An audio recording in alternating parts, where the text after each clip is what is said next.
How's it going, everyone? Welcome back to Sigmas and Gamers, and today it looks like Microsoft has officially added Xbox gaming features to Edge in order to, spice up the competition and actually get you to use their search engine instead of Chrome. And I gotta say, it sounds pretty interesting. And without any further ado, let's go ahead and dive right into this, shall we? And see what they have to say about it. All right, let's go.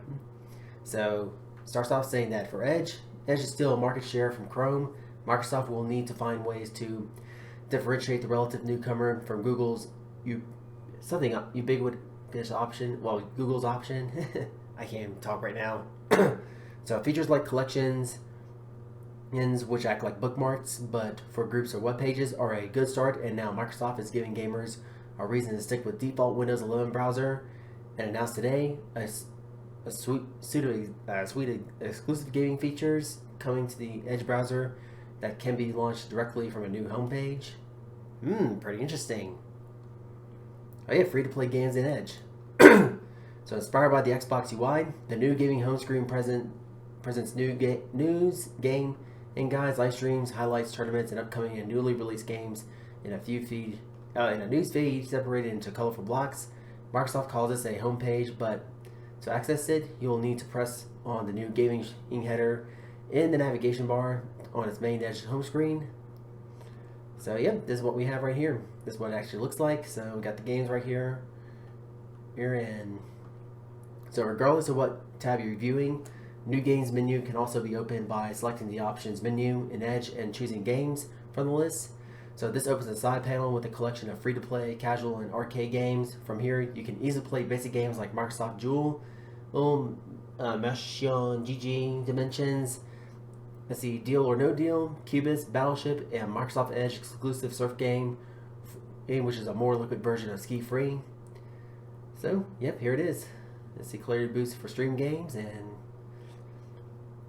so then it continues saying that another feature we've heard about multiple times over the past year or so is now finally ready to debut on the new Edge browser, available last November in the Canary build. Clarity Boost can now be used in Edge to improve the visuals of games streamed through Xbox Cloud Gaming. Clarity Boost is a capital upscaling enhancement that makes stream games look clearer and sharper than they would on another browser. So Microsoft says that Edge users get this upgrade no matter the hardware they are streaming on.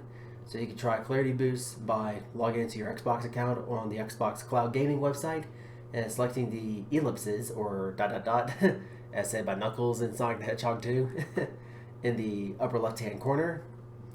Let's see, we can just see what it looks like. So yeah, right there. Yep, looks like those are the ellipses right there on this part right here on the UI of the search engine of Edge.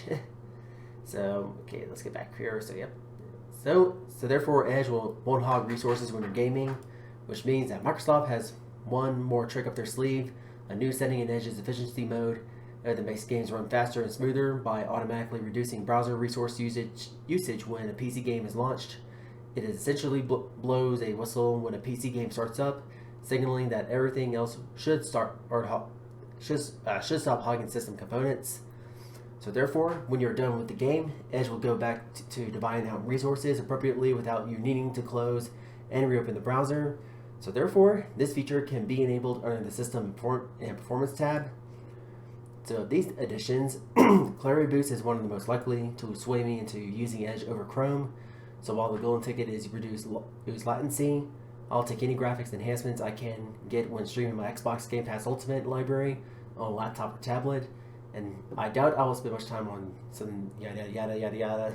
Yeah, I think that's journalists making their opinion. So yeah, I gotta say, this is a very interesting feature that Microsoft has added to their search engine on Windows 11. And my first impression for this is the way they kind of run free-to-play games and the way they kind of program in the search engine to use less components while running these kind of games. I gotta say, that sounds very impressive. Seeing how well they fully engineered this kind of this way of like